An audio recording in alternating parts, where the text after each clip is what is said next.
You think you can't let go because you're weak, because there's something wrong with you, because everyone else seems to move on faster. However, that's not the real reason. And if you have been beating yourself up for holding on too long, this video is going to change how you see yourself. Hi, this is Dr. Nelson D'Souza, a mindfulness and a transformational coach. I'm here exploring mindful approaches to healing and forgiveness. Today we are uncovering the real psychological reason you can't let go and what to do about it. My dear friends, let me describe what this feels like. You know, you should let go. Logically, you understand that holding on to this hurt, this grudge, this past relationship, this betrayal, it's not serving you. You have read the quotes about forgiveness, you have heard the advice, you have even given yourself pep talks. And for a few hours, maybe even a few days, you feel lighter. You think this is it. I'm finally moving on. However, then something triggers you. A song, a memory, a place, and suddenly you are right back there, feeling everything all over again. You start wondering, why can't I just let go this? What's wrong with me? Other people seem to forgive and forget so easily. Why am I still stuck here? And that question, what's wrong with me, becomes another layer of pain on top of the original hurt. Now you are not just dealing with what happened, you're dealing with shame about not being able to move past it. So let's talk about what's really happening. The real reason you can't let go has nothing to do with weakness. It's about perception. When something significant happens to us, especially something painful, our brain doesn't just register it as an event. It registers it as a story about who we are, what we deserve, how the world works, and that story becomes woven into our identity. Here's the key insight from psychology. Letting go feels like losing something. However, there's a cognitive illusion. You are not actually losing anything real. What feels like loss is actually your brain's attachment to, number one, the illusion of control. When you hold on hurt, part of you believes that by remembering, analyzing, and staying vigilant, you can prevent it from happening again.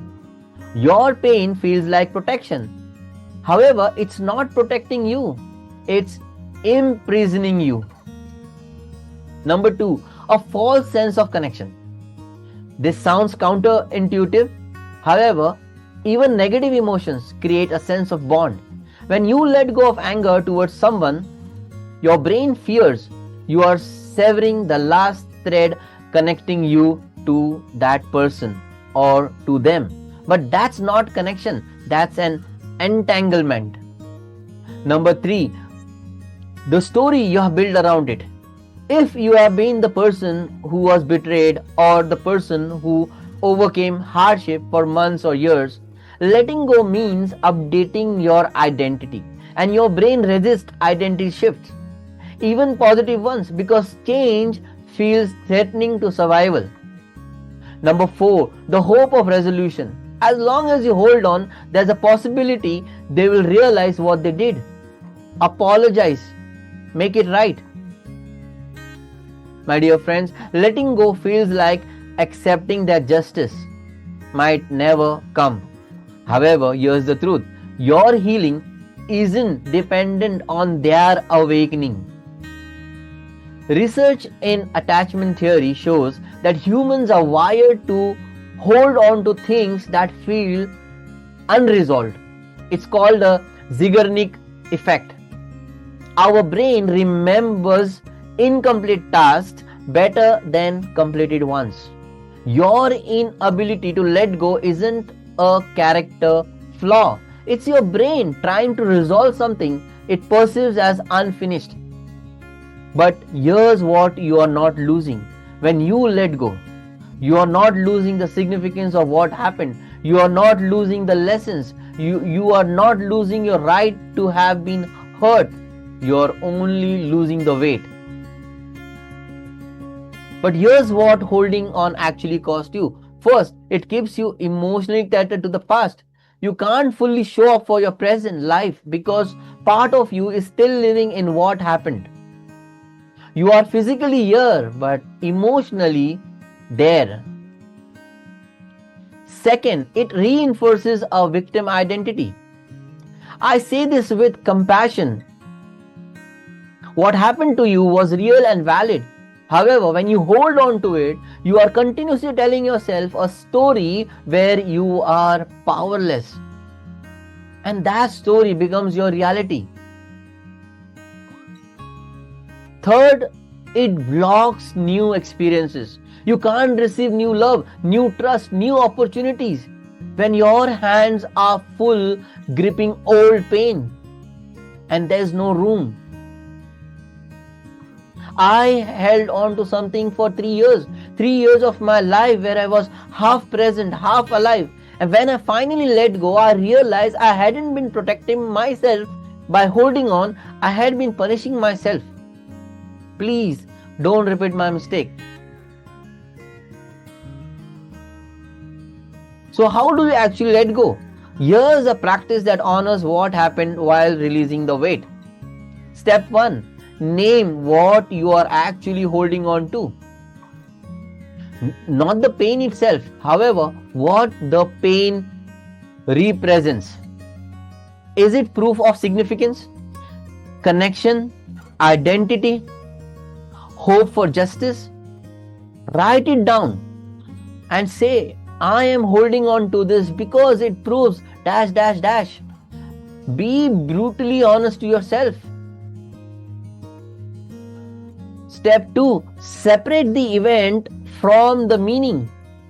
What happened is a fact. That meaning you have attached to it is a story.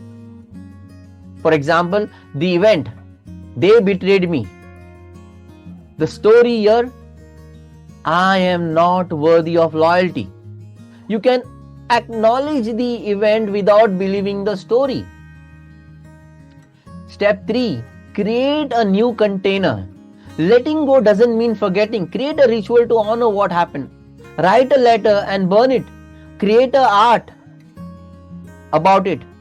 Plant something. This tells your brain this mattered. I am acknowledging it and now I am choosing to transform it. Step 4. Redirect your grip. All that energy you have been using to hold on to that pain, redirect it. What do you want to hold on instead? Hope, possibility, new relationships?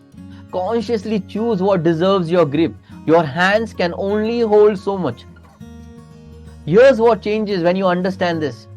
You stop seeing yourself as broken. You realize you have been protecting something precious. Your sense that what happened mattered, and it did matter. It always will. However, you can honor the significance without carrying the weight. You can remember without reliving. You can acknowledge without being defined by it. Letting go isn't erasure, it's evolution. It's saying this happened, it shaped me, and now I'm choosing what happens next. I want to hear from you. What are you really afraid of losing if you let go? You don't have to share the full story. However, naming the fear is powerful. So you can comment below in the comment section and let me know. This video is video 3 in my Forgiveness Master series. If you haven't watched video 1 and 2 on self-forgiveness and healing without apologies, check those out next. They are all connected. And please subscribe if you want more on emotional healing, mindfulness and personal transformation. Your healing matters and you are not alone in this journey. Thank you.